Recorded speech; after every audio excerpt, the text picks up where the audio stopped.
Good afternoon. Today is Monday, the 17th of June, 2024, just after 1 o'clock. Welcome to UK Column News. I'm your host, Brian Gerrish, and I'm delighted to have Diane Rasmussen McAdie with me in the studio. Diane, welcome. Thank you. So good to see you against the backdrop of a very blue, sunny Hoe. That's the green area that our viewers can see. And we're looking out over Plymouth Sound there. But today is a lovely day. We're going to keep our fingers crossed that the weather is going to stay that way. Well, we're going to kick straight off with the tragic subject of the ongoing war in Ukraine, because, of course, it's very clear that UK, the US, the European Union have no intention of calming things down, and a peace agreement without Russia, or peace discussions without Russia in Switzerland, of course, an utter failure. But the aim of the game is to keep the bloodshed going. And so the US, UK, European Union powers doing everything that they can to try and keep the flow of ammunition going into Ukraine. But of course, no war can be fought without money. And the BBC crowing in this little video clip, which we'll just play there in the background, as the US and Ukraine sign an agreement for yet more money into the war. So this was the text here, that some 325 billion worth of assets were frozen by the G7. That, of course, is Russian assets. And that's accruing interest at about 3 billion a year. Under the G7 plan, the 3 billion will be used to pay off the annual interest on the 50 billion loan that's been cooked up for the Ukrainians, taken out on the international markets. The money is not expected to arrive until the end of the year, but seen as a longer-term solution to support Ukraine's war effort and the economy. Now, this is some pretty fine manipulation of money, because at one stage there were many calls for the whole of those Russian assets to simply be seized by the US and the West. But even the Western banking system started to get squeamish when it realized that this meant that no other nation in the world could trust the Western banking system, as if you invest your money, it may well be stolen by those very same Western bankers. Now, the BBC article talked about this lady, Christine Lagarde. I've just chosen a Politico article here, which was emphasizing what she said back in April 2024. But let's bring that in on screen. She said, moving from freezing the assets to confiscating the assets, disposing of them, is something that needs to be looked at very carefully, because it would start breaking the international legal order that you want to protect and you would want Russia and all countries around the world to respect. And what the BBC was using Lagarde's quote was to say that basically they realised that, well, maybe Russia wasn't too impressed with what was happening, but of course the aim was, let's just take the interest off the money, and that is okay.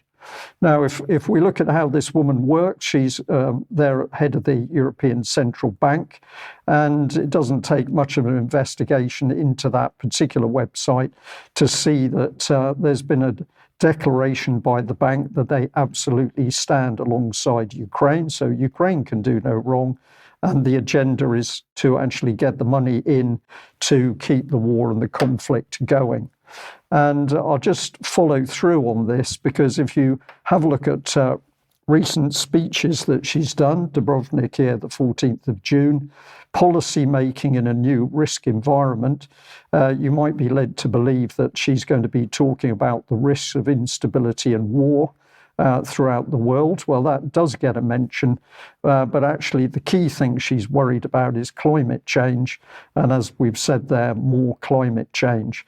And I'll just back this up by saying that if you go through to the Bank of International Settlements, the big beast of the banks that's driving much of the world economic policy, what we see is their innovation hub putting out Project Viridis, a climate risk platform for financial authorities. So there's money for climate change, and there's also money for war. But of course, the one thing we're not talking about at the moment is the actual casualties in the war. Sorry, that's the final label on that one, the climate change. But the key bit for the BBC is they've suddenly woken up to the horrors of the Ukrainian conscription squads sending men into hiding. And I was particularly taken that the BBC doesn't use the horrors of the war to emphasize what's going on. We use a wedding photo, but behind it is absolute tragedy. We'll just play this clip on screen as these very brutal groups in Ukraine are literally hunting not only young men, but men of mature years and old men because they're desperate to get more troops in on the front due to the horrific losses that they've suffered in the war today. Picture on screen, really brutal action as a young man is forced into one of the recruitment vehicles.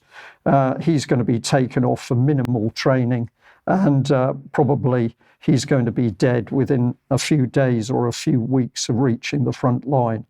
So I'll just put this last one up here. The BBC has had to admit that even the Ukrainians now say that people don't want to volunteer to fight on the front. As I've just said, the BBC doesn't want to talk about total dead in this war. We don't have an accurate number for this, but the figure of 500,000 dead is certainly somewhere in the bracket. But the main point is there's plenty of money to keep the war going. And on that note, I'm going to welcome Mark Anderson in.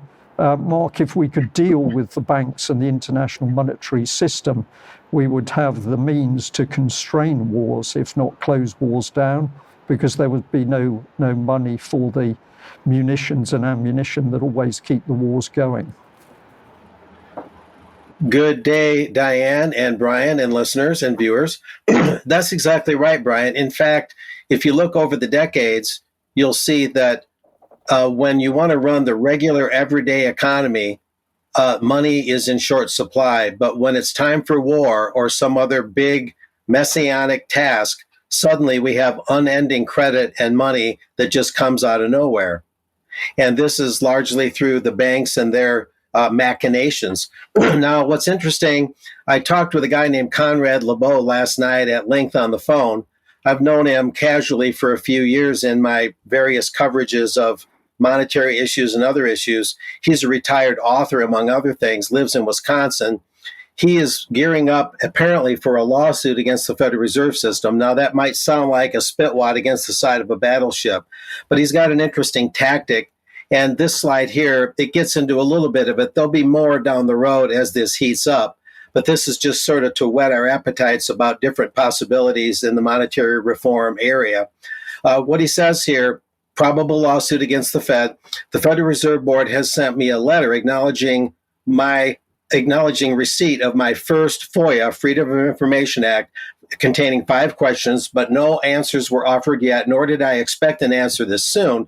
Later, I mailed the Fed a second FOIA request, Freedom of Information, asking for 7 different sets of documents and files on the issue of what I suspect the banks are doing after they buy T-notes, Treasury notes, and bonds, and that is to borrow up to the full value of the T-notes or bonds in actual cash interest-free, using that as a basis for the borrowing, and then to deliberately not repay these loans of cash, loans to member banks of the Fed. If what I suspect is true, that would be double dipping. And this is by Conrad LeBeau, the Wisconsin-based monetary reform activist, who's intent on sending a 3rd round of questions to the Federal Reserve, the privately owned and controlled central bank of the U.S. since 1913.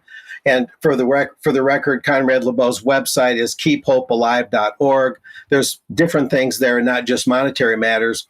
This is a little bit more from Conrad against this probable lawsuit against the Fed. Quote, I believe that the Federal Reserve would certainly want to keep this a secret, what we just talked about. In his book, Money, Questions and Answers, published in the early 20th century, Father Charles Coughlin, the famed radio priest and monetary reformer from Michigan, reported that banks were borrowing cash interest-free based on their bond holdings and at the same time collecting interest from U.S. taxpayers on the same bonds from the total value of the bonds. And I have that very book, Money, Questions and Answers. It's very interesting, written by a priest, no less.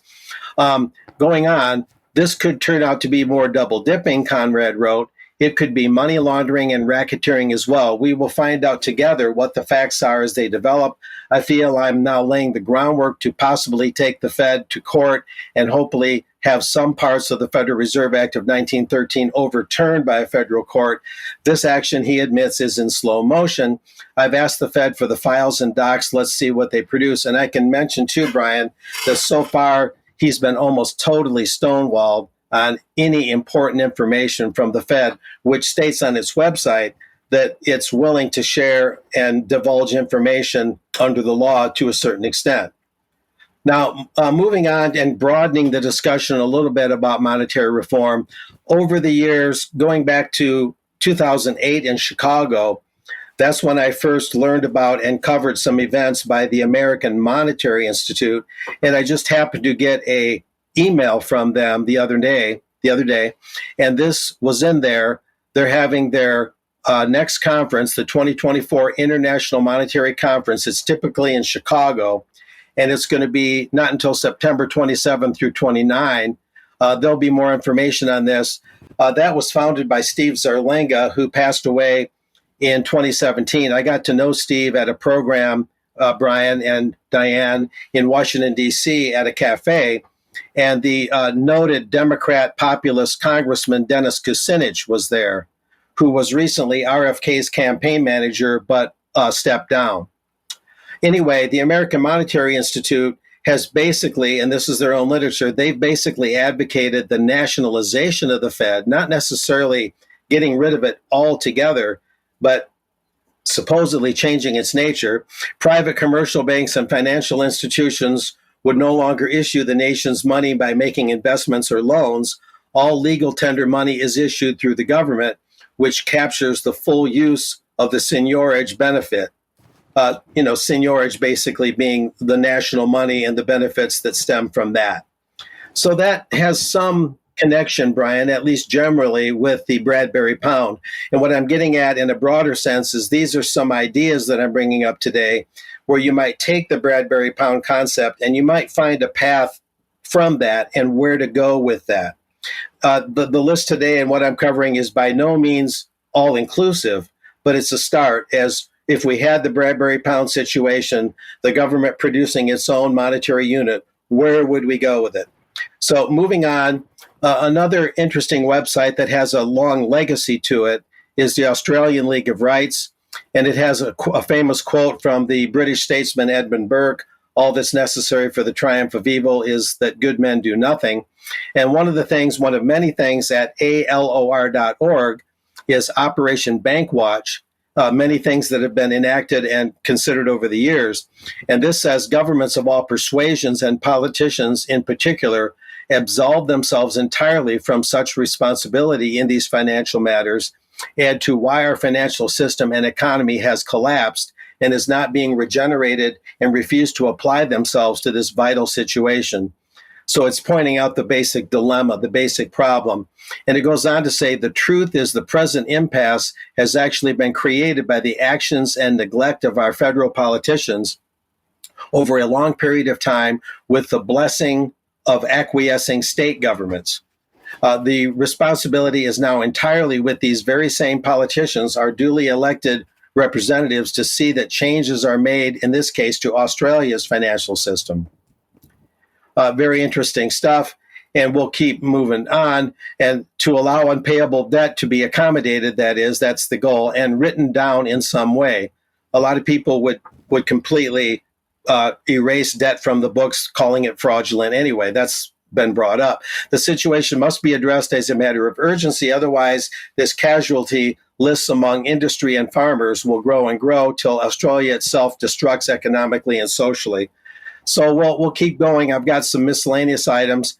This is another program going on a little sooner in mid-July, based on the writings of C.H. Douglas, who was a British engineer and helped with the London Tube system, among other things. He wrote a book called Economic Democracy that was promoted in a lot of the crown dependencies in the early 20th century. The C.H. Douglas Seminar will be in Adelaide, Australia in mid-July, and I can talk about how to learn more about it. This talks about basically that the speakers it lists the speakers there, and the topics include the rise of useless work, an outline of corrective economic approaches, elective dictatorship or constitutional monarchy, why Australia has become an elective dictatorship, Douglas social credit, untying the Gordian knot, and so on and so forth. The right to cash is another one. And we'll go from there as we wind up. This is from socred.org by the author Oliver Haydorn, who I interviewed a couple times over the last 10 years. And it quotes Douglas: "The twin evil common more or less to all existing organized society of servility is poverty. Poverty is in itself a transient phenomenon, but servility, not necessarily, of course, of manner, is a definite component of a system having centralized control of policy at its apex." And the website socred.org has these articles by Oliver Haydorn, a noted author and doctor. He has a doctorate, The Right to Cash and Douglas Social Credit, Untying the Gordian Knot.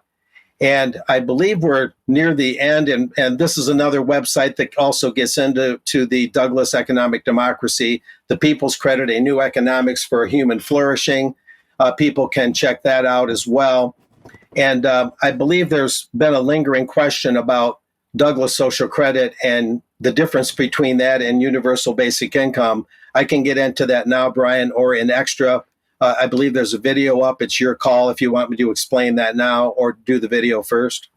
I think just give us a very brief explanation, but we will talk about this a lot more in UK column extra. It's a subject worthy of discussion.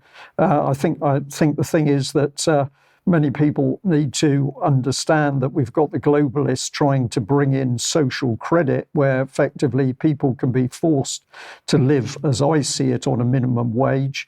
And therefore, we've got to be very careful in our descriptions of this sort of monetary assistance. But what's your response?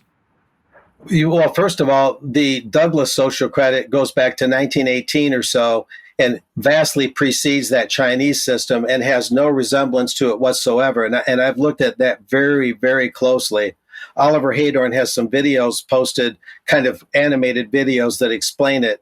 And it's also notable that the vast difference between that and UBI, Universal Basic Income, is that with the social credit dividend, which would supplement working income, it's distributive. In other words, new money is created on an occasional basis to fill an actual defect that's been identified in the economy.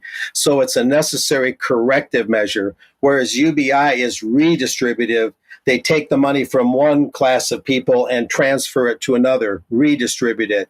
So that's more socialistic. That, in a nutshell, is the very important difference. And one is a dividend based on everyone being a capitalist in a commonwealth. The other is simply a socialistic transfer of wealth. One distributive, the other redistributive. So we'll leave it at that for now. And if you want to get into it more later, we can. But that's what I've learned very carefully over the years. Okay, Mark, thank you very much for that. Well, as I say, for UK column members, join us for UK column extra, and we will be discussing the monetary system, the economic system in more detail. Diane, welcome, and what have you got for us? Thanks, Brian. So I'd like to cover, since it is Pride Month, and not to be confused with Trans Day of Visibility or LGBT History Month or any of the other celebrations that we have for the LGBT community throughout the year, I wanted to cover a little bit about libraries and the agenda being pushed within libraries, which has ultimately led to my cancellation as someone in the library profession. So first, I've got up here a tweet that I posted a few days ago. And again, please follow me at DIANEUKC on X. I've got a lot going on there, I hope. to talk about, in this case, a scavenger hunt that was put out for children to find these different kinds of flags that they needed to find in the library as part of a Pride Month activity. And this is what happened to me. Was I was opposing things like this, and I said, this isn't appropriate for children. And so I got mobbed and canceled and thrown out of my professional body for doing so. So I just want to take you through some examples and some research that's going on to show you what's really happening in libraries. And those of you who have children or grandchildren who are of school age and early years ages, you really want to pay attention to this. SILIP, which is the organization that I was forced to resign from, is the Association for Information Professionals and Librarians in the UK. It is a chartered institute. Previously, the patron was the Queen herself. This is the LGBTQ plus network that's on the next slide here that we can see an example of their website. It's fine if people are LGBT and they want their own community, and it's fine if you want to provide sources for grownups who are in this particular category. But I want to focus on what they're doing with children, because to me, this is the real danger. And just to give you an example of some of the resources that they point librarians to, this is one for teachers and librarians for early years, and they're already teaching them the rainbow. And they're talking specifically about showing, these are gender stereotypes, how to avoid gender stereotypes, how to break them, and making children, from the very, very beginning, aware that there are differences and looking for differences and trying to point them out to make them see that people are different, which children don't really see anyway. But if we look here, this was an article from April on GB News, which is starting to uncover more and more about the charity called LGBT Youth Scotland, which I'm familiar with. Ordinarily, I'm up in Scotland. And what they've been talking about is the amount of money that the Scottish government has been providing to LGBT Youth Scotland over the years, which is a so-called charity. They have been doing things that are absolutely outrageous, Mike and Brian and everyone here today. I want everyone to be aware of this. Making children as young as 4 years old identify if they are trans or bi or lesbian or gay, children who are not going to have any idea of what they're talking about, and making them be representatives to these communities. LGBT Youth Scotland was talking about, they're saying, well, we're not responsible for this, but their former coordinator, chief executive, is in prison was in prison. He might be out by now, I'm not sure, but he was in prison for running Scotland's largest pedophile network. And there's some terrible descriptions of the abuse that he inflicted on children during this time. It is absolutely disgusting what he did, obviously, and LGBT Scotland continues to deny any association with this, but there are people now who are in their 20s who said, well, I was still abused when I was younger, when I was working with this organization. And if I may just come in there, Diane, the name is James Rennie is at the bottom of the screen that I can see. And of course, UK Column, I think, was one of the initial reporters on the fact that he'd carried out horrific abuse of very young children. He was also a common purpose graduate at the time, which we found significant as it meant he'd be working in secretive networks around that organisation. So lots of questions to be asked here. Yeah, and what happened was his sentence was reduced by half, which is why I'm not sure if he's still in or if he got out early, which raises even more questions there, I think, as well. So LGBT Youth Scotland, again, promoted by SILIP, and the Scottish section of that, LGBT Youth Scotland, promoted by SILIP Scotland, and associated organizations within this professional body. So when I raised questions like this, I was put under a range of disciplinary matters, said, you can't do this, this isn't inclusive, this isn't fair to the LGBT community, and so on. And this is not just limited to the UK, of course. We can see examples in America.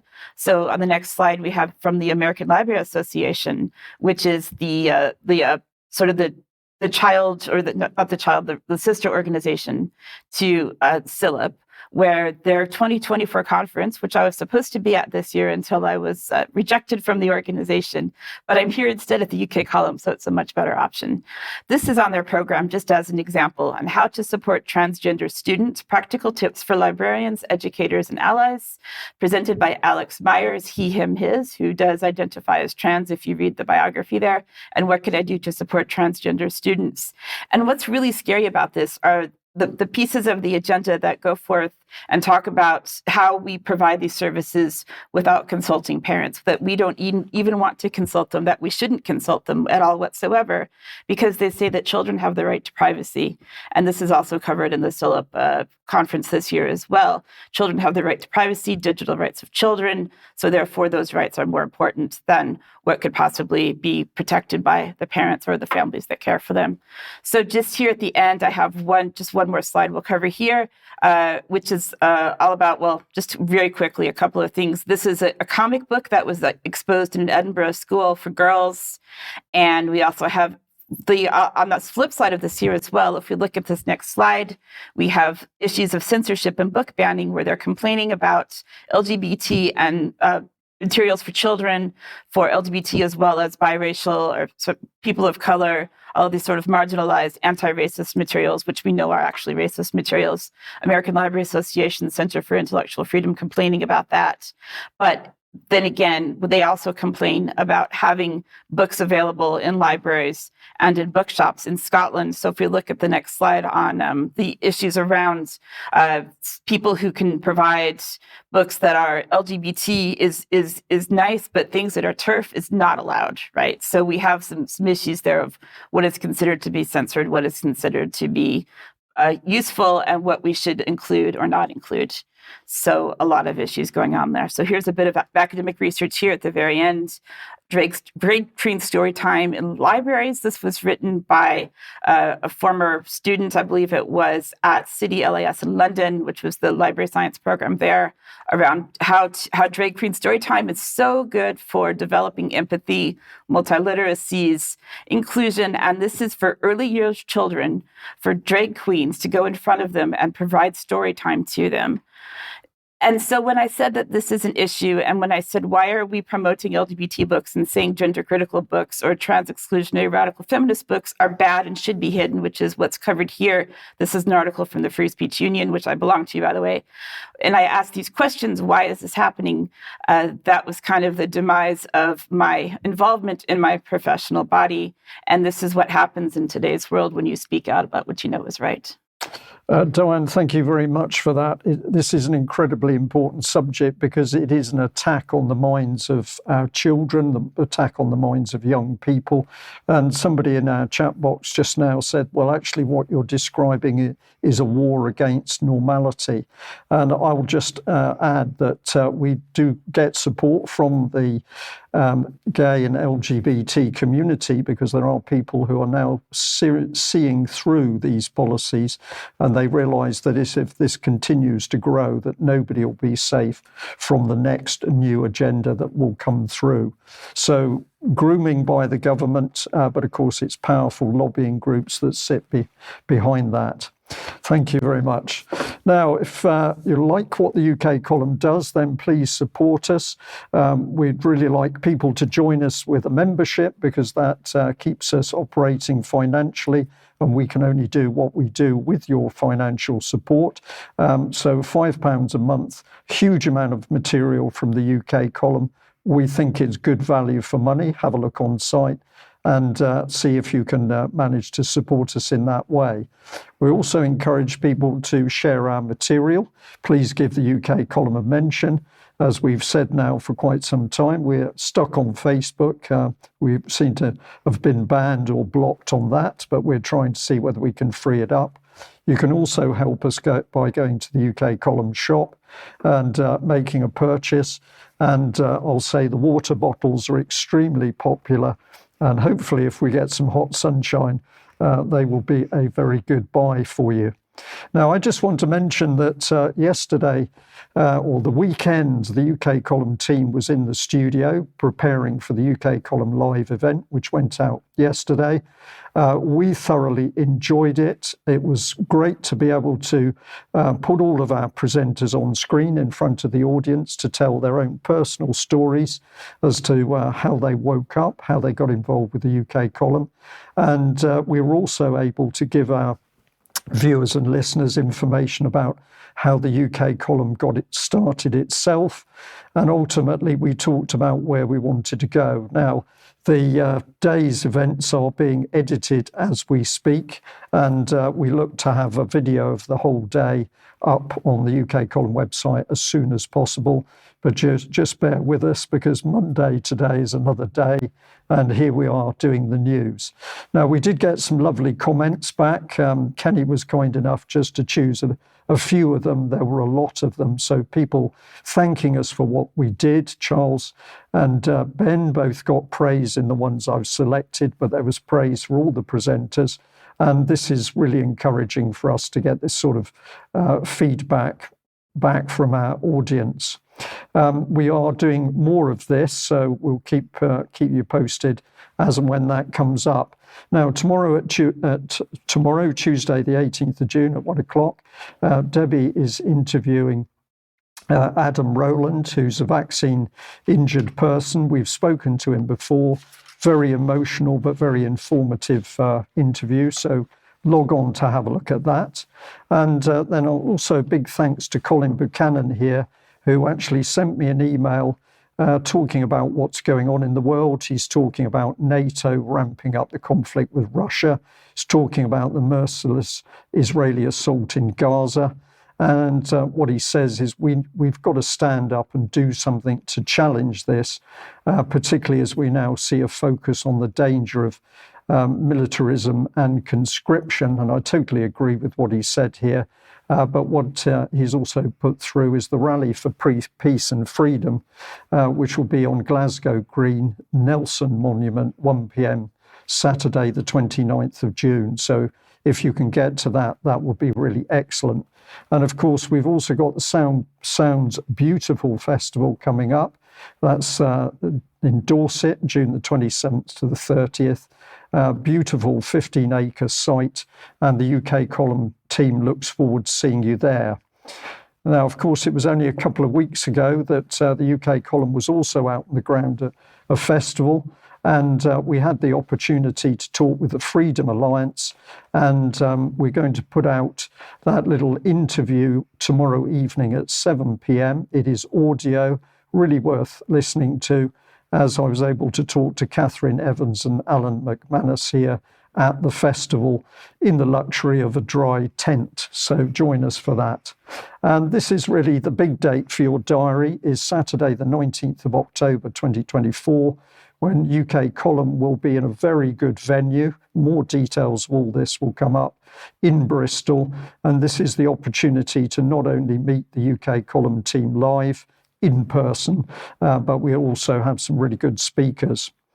Now, Mark, I'll just bring you back in, because you've got an update on AI. No doubt recall last Monday, I did a report on Sam Altman, the head of OpenAI.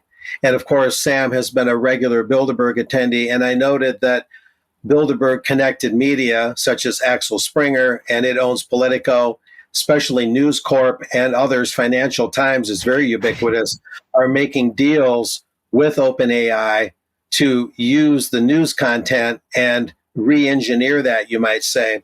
Well, in this case, we have Edward Snowden calling out what's going on. And excuse me, I have the glow from my desktop computer here to be able to better read what you're showing on the screen. Bear with me.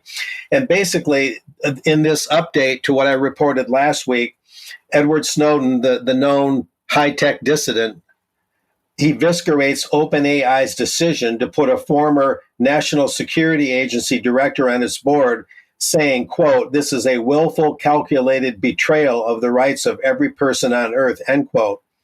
And he goes on to say, "Do not ever trust OpenAI or its products."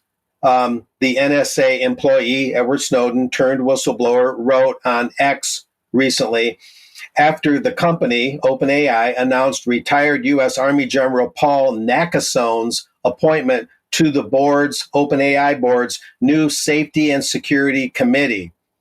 And Snowden went on to say, Brian, there's only one reason for appointing an NSA director to the board. This is a willful, calculated betrayal of the rights of every person on earth. And Snowden added, "You have been warned." So this is a very important and brief, for now, update on that, and we'll keep following the meaning and substance and outcome of these marriages of elements of the mass media cartel to OpenAI, which is considered the leading AI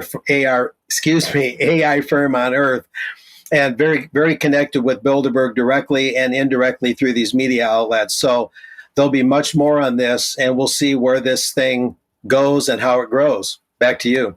Okay, Mark, thank you very much for that. Well, let's turn to the election. And a few days ago, I was talking about the real power behind the political puppet show, which is the elections about to take place in UK.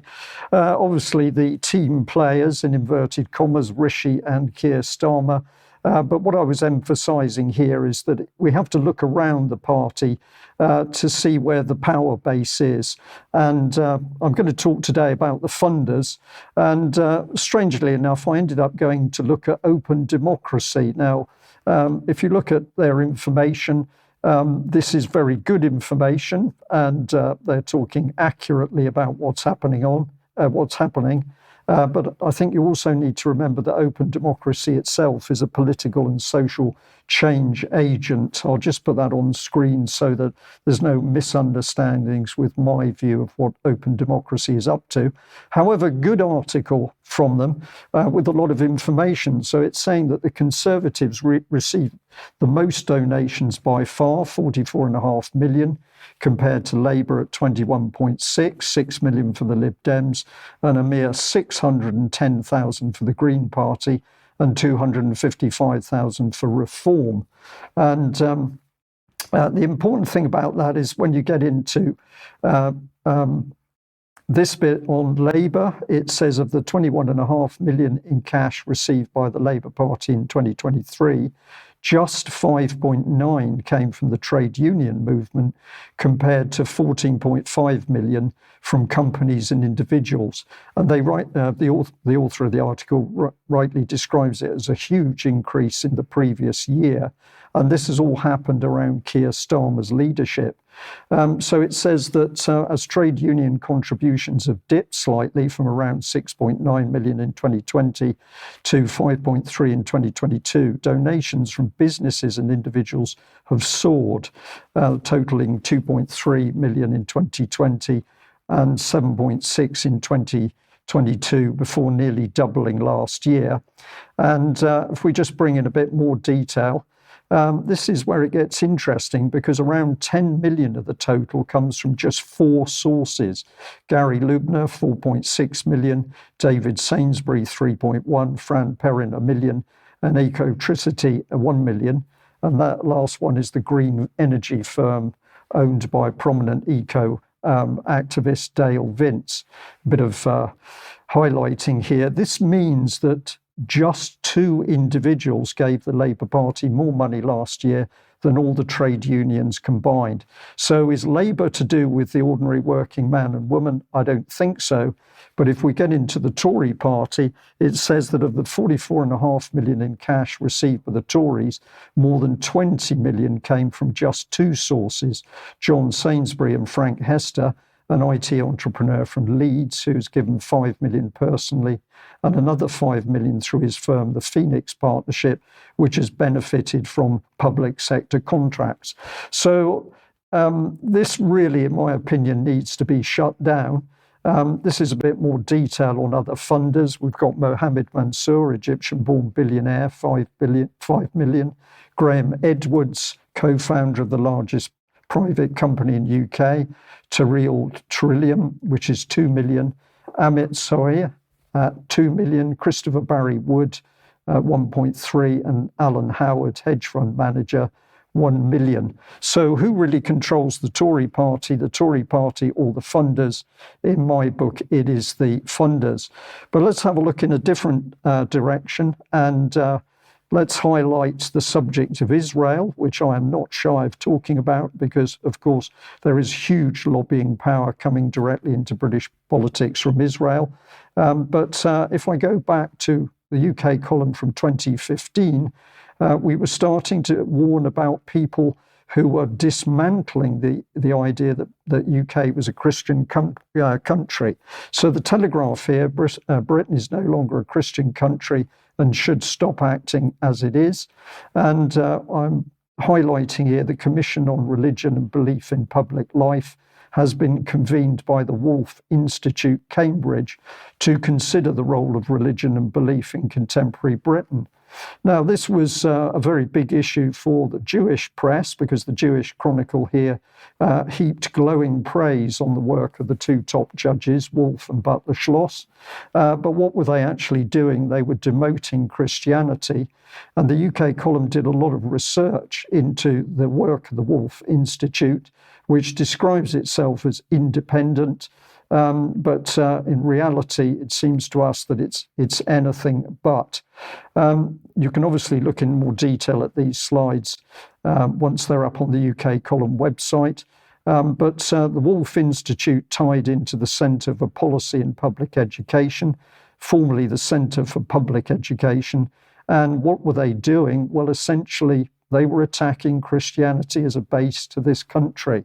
Now, it's a complex picture, and the UK column produced what I call a wiring diagram, a network diagram, probably to other people. That's just my little bit of humour. But in it, we see that the key people of Wolf and Butler Schloss mixed with a whole host of other people to unleash this agenda for massive constitutional and religious change in UK. And of course, I've highlighted top right funding coming in from a number of big institutions, such as the Joseph Rowntree Charitable Trust and Open Society itself with George Soros, plus the Wolf Institute. Now, back in those days, the UK column did what we still do today, and that is we sent an email off asking for more details of the funding. That's my original email. Back came this response. It is not relevant exactly which organisation provided how much money. There is full disclosure as to our funders. The commission was a major undertaking, and the secretariat was provided by the Wolf Institute, who were therefore the main backers. Now, my point was that although they did say who had funded, they did not say the value of that funding.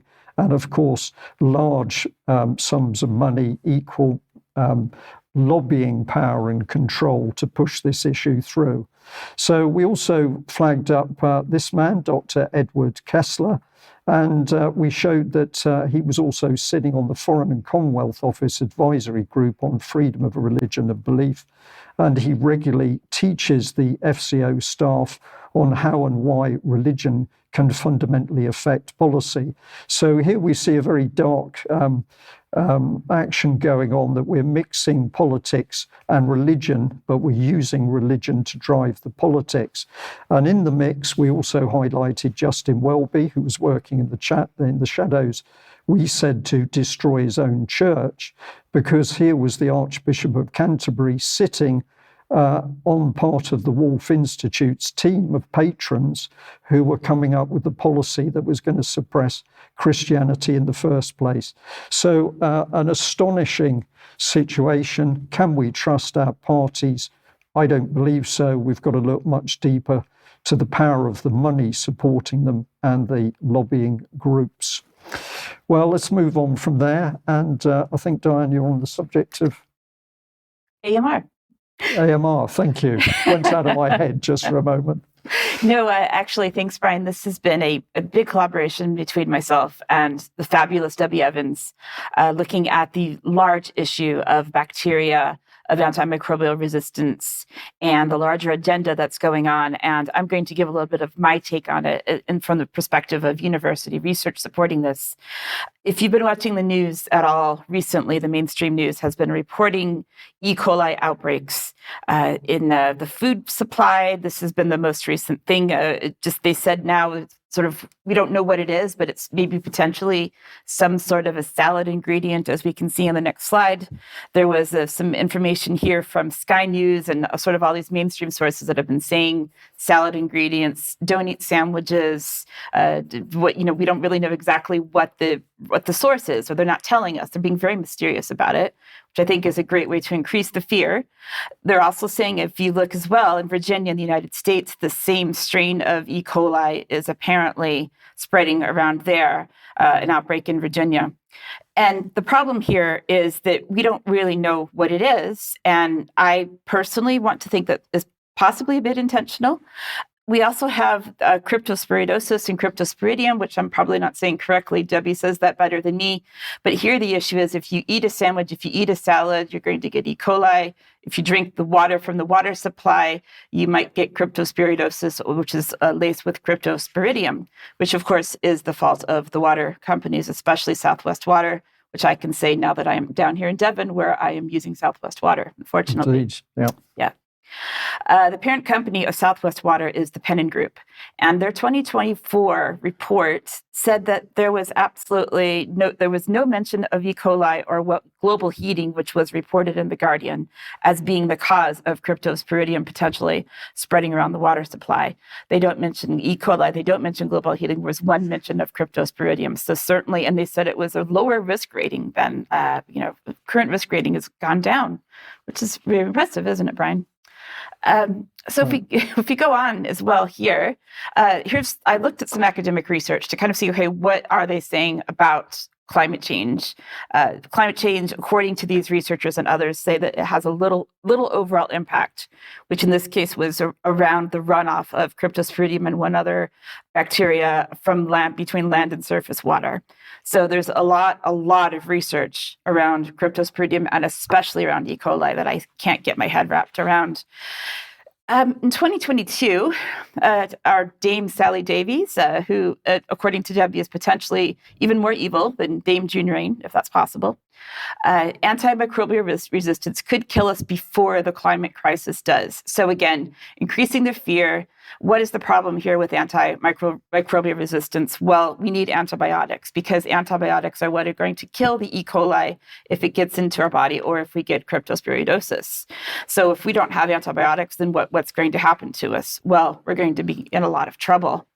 There's a map here which Debbie shared last week, I believe it was last Friday on the news, from the WHO around health emergencies around the world. That, as she's saying, it's not going to be this pandemic, this COVID that they're going to try to scare everyone with now. It's going to be more localized epidemics.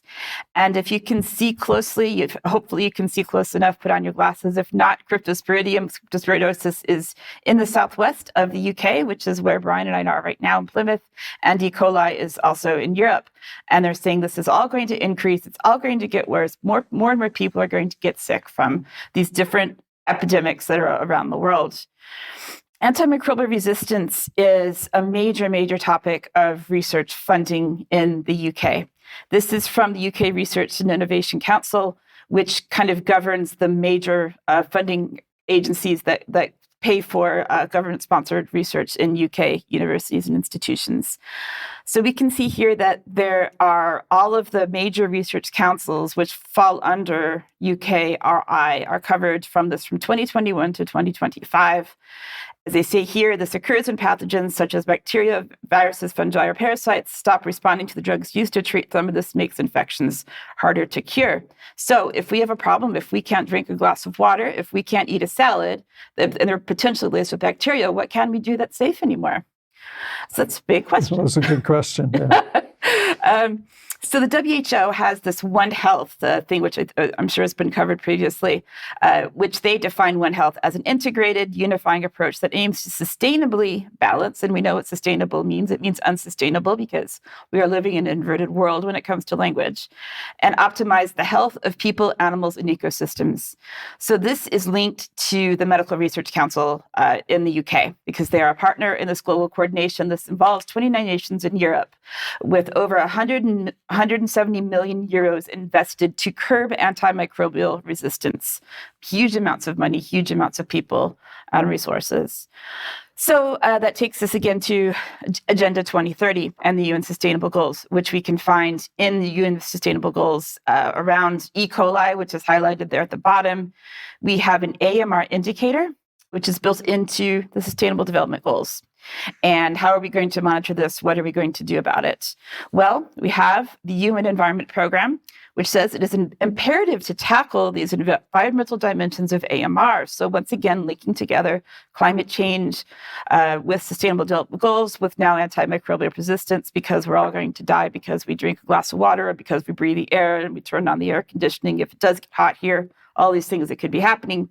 And these consuming antimicrobials will impact many other SDGs. So if you do need antibiotics because you got really sick from eating a salad, you're going to destroy the climate. You're going to hurt other things. You're going to impact education. Who knows what damage you could do if you need a dose of penicillin.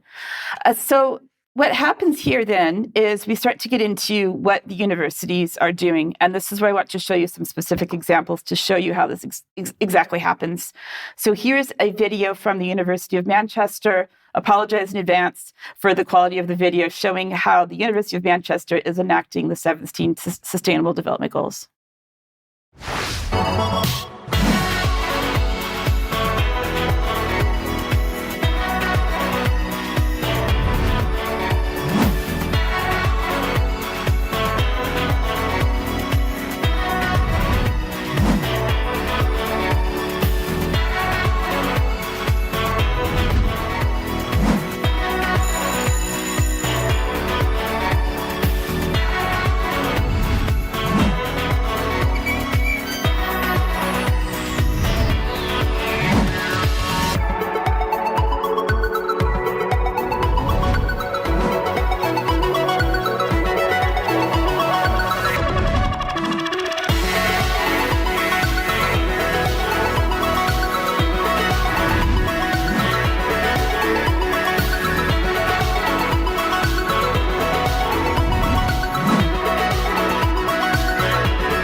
So that was just one example from one university showing how they're using staff and students and resources to meet the 17 Sustainable Development Goals. We have here our friend from the past, Professor Chris Whitty, who is involved in the London, as you see down here, he was professor of the London School of Hygiene and Tropical Medicine. And of course, we all know what he does now. We won't go any further than that. We have another video to show what his school, or former school, where he is still an honorary professor, is doing. So this ties together as well Mark's earlier segment from AI. If we can have that video, please.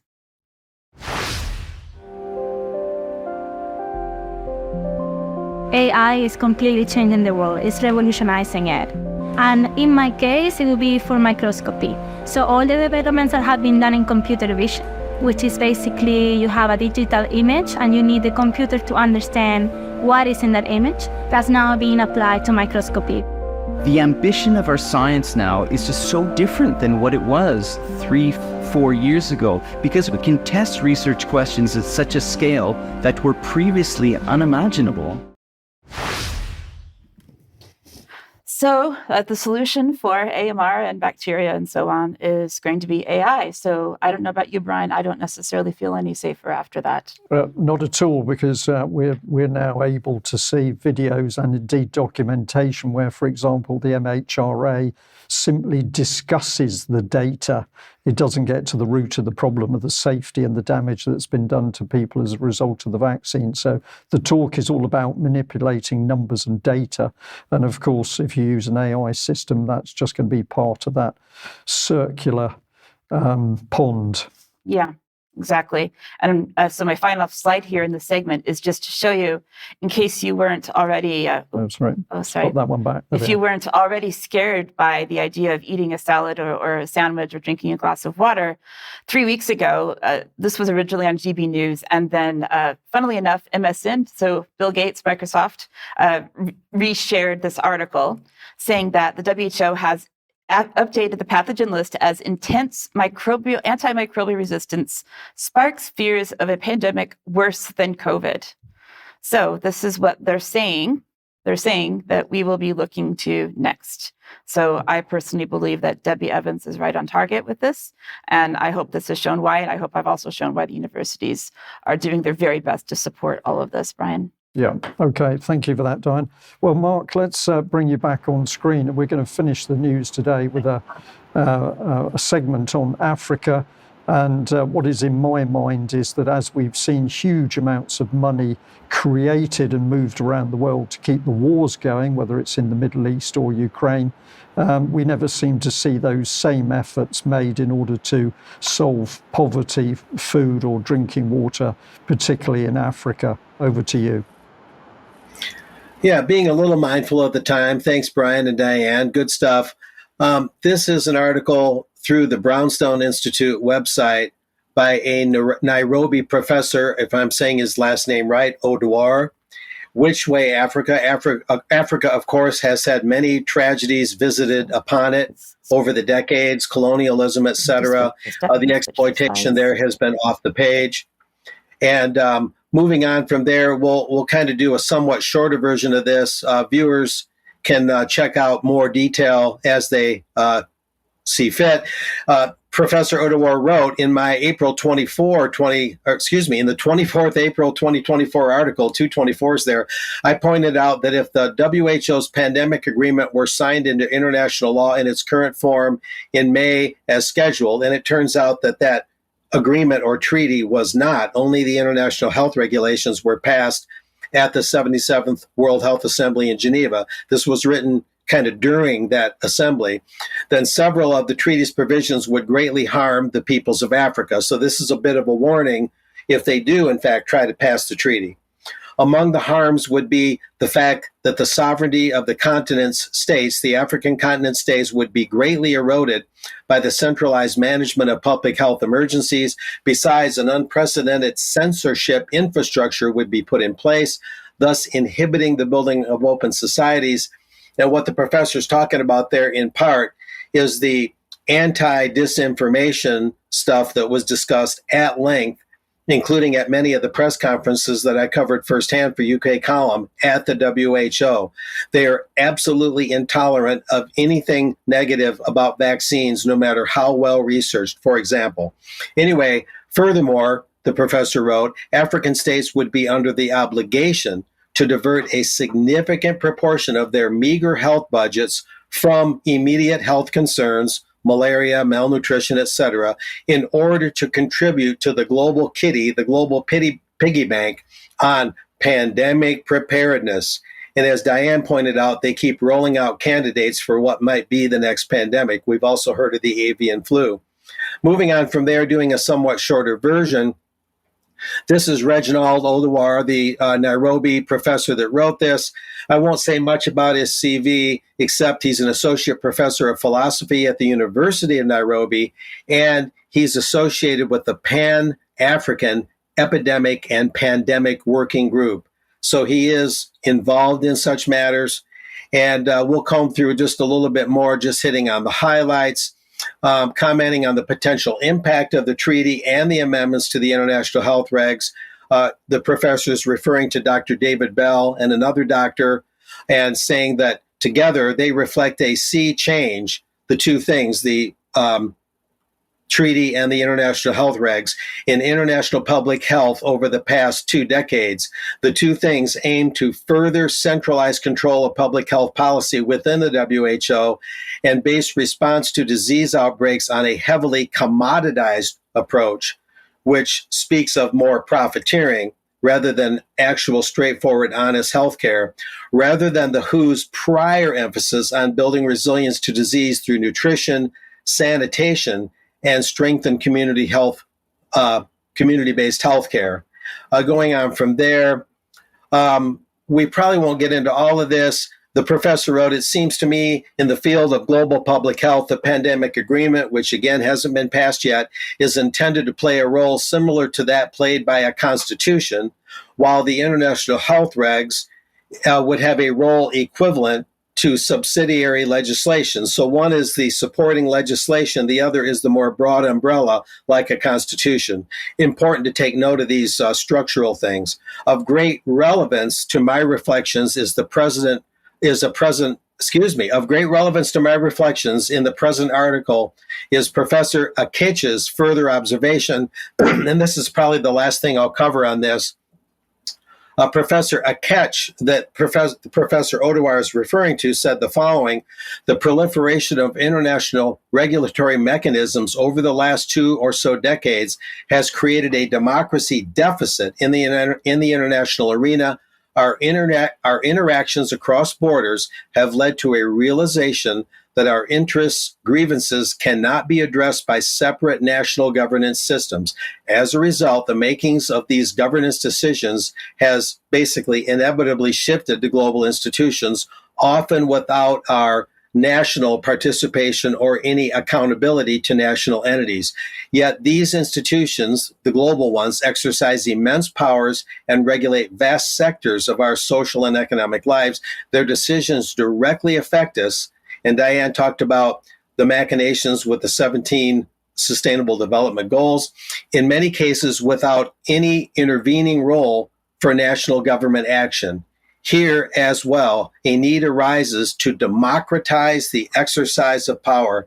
And as I talked about earlier, Brian and Diane, with monetary reform, and we might talk about it in extra, one way to democratize the exercise of power is to wrest the control of monetary policy from private central banks and their usurious ways. That's not the only way, but it's a major way, and we'll leave it at that for now. Interesting update, and I think it's encouraging to see that we have got people in Africa that are standing up and warning about the encroachment of these globalist policies and also the dangers of the World Health Organization, and they need all the support they can get. Well, thank you both very much for joining me for the news today. It's been most enjoyable. Now, before I go, I must hold this up. This is a UK column publication, which Mike Robinson has brought on stream, Agenda 21, Your Life in Their Hands. Now, this is absolutely talking about globalist policy and how those sustainable goals are being developed. We originally wrote it. This was originally written by a gentleman called Martin Edwards, who has been writing for the UK column for a very long time. A really excellent article, so much detail. Mike decided that it should be updated to make it fully relevant to 2024, and it should be produced in this really wonderful brochure format. I'm going to encourage people to go to the UK column shop to have a look for this document, because it's very, very informative, and we would really like as many people as possible to buy it, share the information. That helps everybody, but of course also helps the UK column produce more material. So I'll leave that with you, and we'll say to our audience today, thank you very much for joining us. We will be back for extra if you're a UK column member. Otherwise, play out at 1 o'clock tomorrow. The news will be back on Wednesday at 1 o'clock. We will see you there. Thank you. Bye-bye.